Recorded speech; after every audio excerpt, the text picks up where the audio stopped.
You ever read an article and you walk away with more questions than answers? Yeah, well, that's what happened to me here. GM Authority.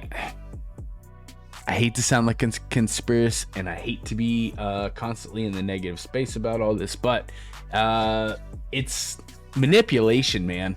Manipulation 101. It doesn't stop. It doesn't let off with these people. So I have an issue with article I read today, and I'll just bump it in here real quick. It says, will EVs be a better expression of Cadillac V series than ICE models? I got a problem with this, man, because, you know, when I think of EVs, or I'm sorry, when I think of Cadillac V series,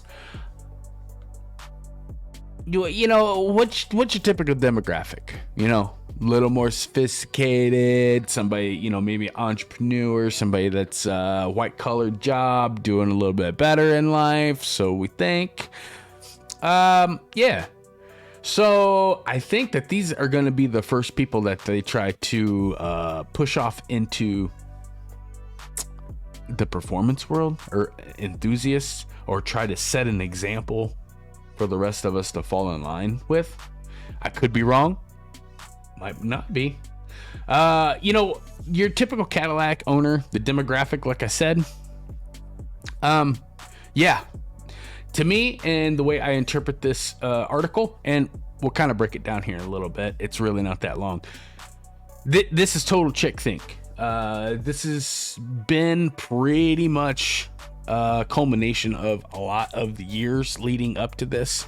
Like I said, I know a lot of my audience really doesn't get into this. Some of you do. Some of you, I mean, but the thing is this is manipulation 101. The V series being on the Globally platform really hasn't piqued my interest. The car is cool.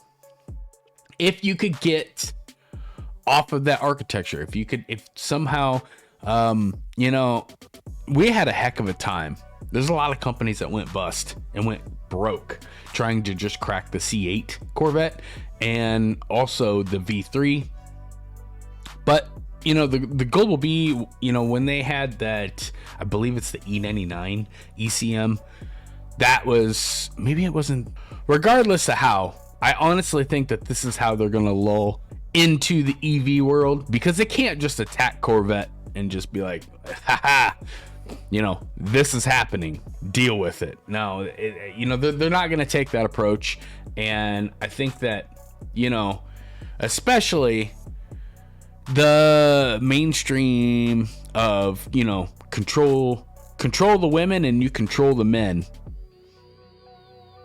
has really been the script that everybody's been following here lately. I have a feeling, I have a suspicion, you know, that when people see executives or whatever, or, you know, people which have the appearance that they're doing much better in life going to be driving these, a lot of people are going to be following in line and just becoming okay with this whole transition of, oh man, EVs. Oh god, this is terrible. Okay, so let's just read the article a little bit. I'm going to chunk it up and we will get into it a little bit. Will Cadillac's EVs be a better expression of Cadillac V series than ICE models? The first part of it saying that it's kind of just introducing and breaking down the V brand, saying, you know, Cadillac is celebrating its 20th anniversary with the sub brand marketing, and it's going to be going into the EV Cadillac Lyric V, which is, I haven't even done any research on that. It's EV. I don't really care. Before you grab the pitchforks and torches in the comment sections. See, that's the thing I have a problem with, is right now, right away, they already know it's a problem. They already know people don't like this. They already know that everyone's very, very suspicious of it, and they're not, you know, they're like, Mary Bear has come out and said, we listen to our customers and we try to deliver our customers with what they want. You liar. No, they don't. Let's go on. Okay, so it says here, let's explore the idea. For starters, EVs are quick, very quick. In fact, a characteristic that definitely falls in line with the Cadillac V Series brand. Chalk it up to a vertical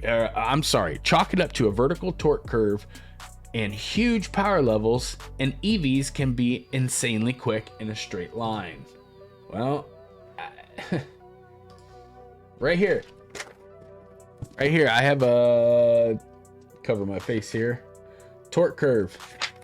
You'll see, boom, that first line. That's right off of my supercharger. Right off. I mean, that's a vertical torque line. Multiple. It's just, they try to relate, then they try to convince, and then they deceive. And then it's just, these people don't stop, man. These people don't stop. But what about the corners? Although EVs tend to be quite heavy, a lot of the heft is mounted low thanks to the flat battery packs in the floor. It's not really an advantage, buddy. You're sitting on a fire waiting to happen. As such, EVs can handle surprisingly well for how heavy they are. Throw in a set of super sticky tires and EVs can have a tenacious grip on the road. Yeah, okay. Well, they sure don't have tenacious brakes. None of this is like nothing that engineering can't fix. A lot of these things is, we've had a lot of complaints. I mean, the brakes are way too small. The car's too heavy.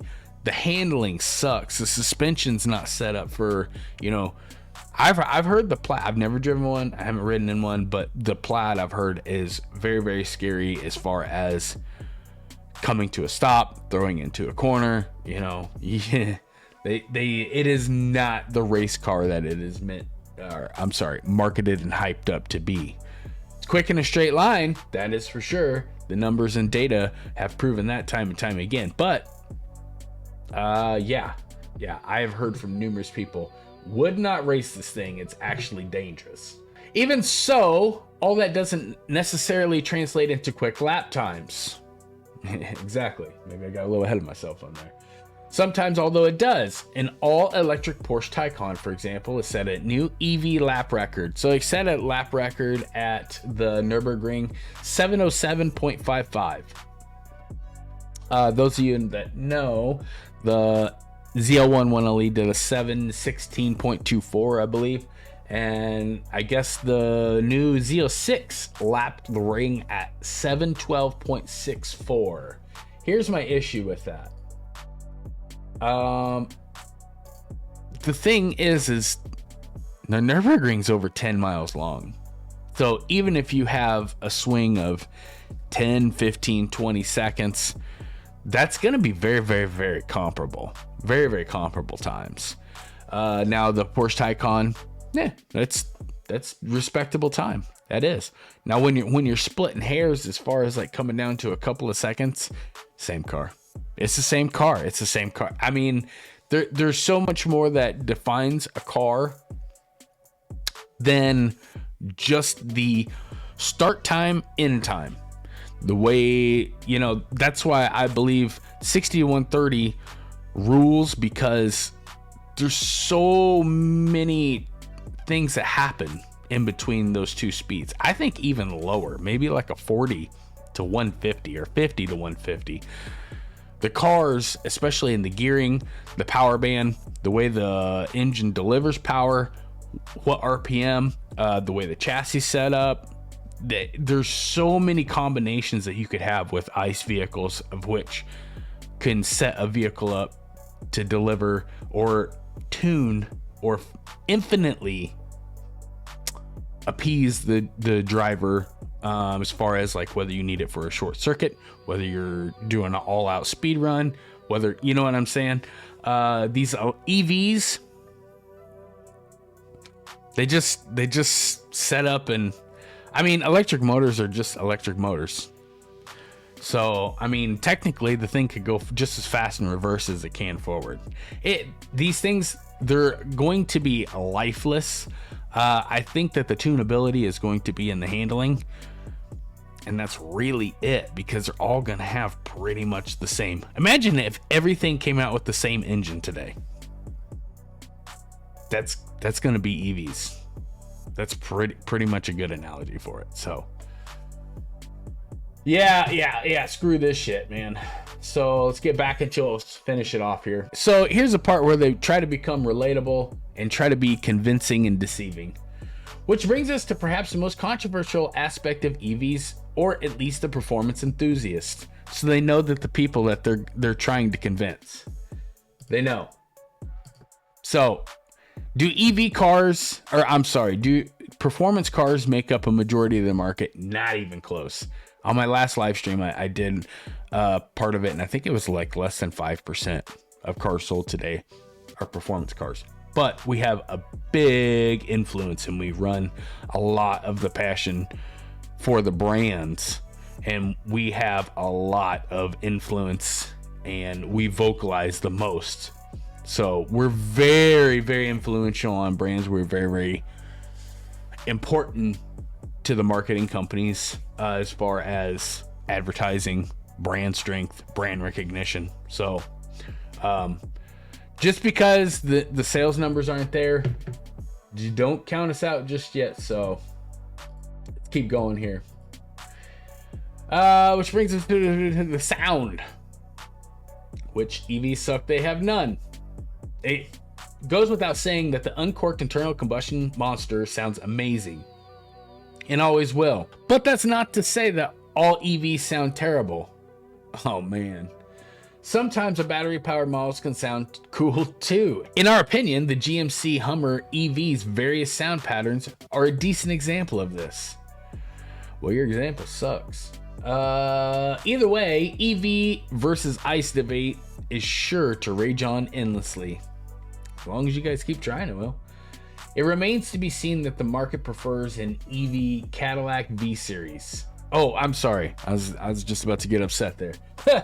It remains to be seen if the market prefers an EV Cadillac V Series over ICE-powered Cadillac V Series, for now, at least.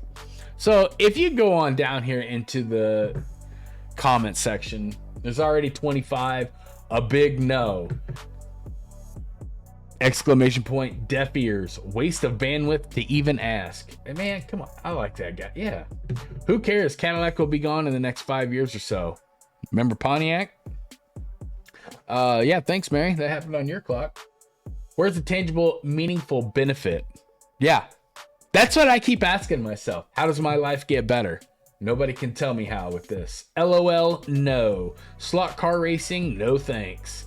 The problem with this hype, I'll let you guys read that. No. GM scrap the EV nonsense right now. Yeah, God.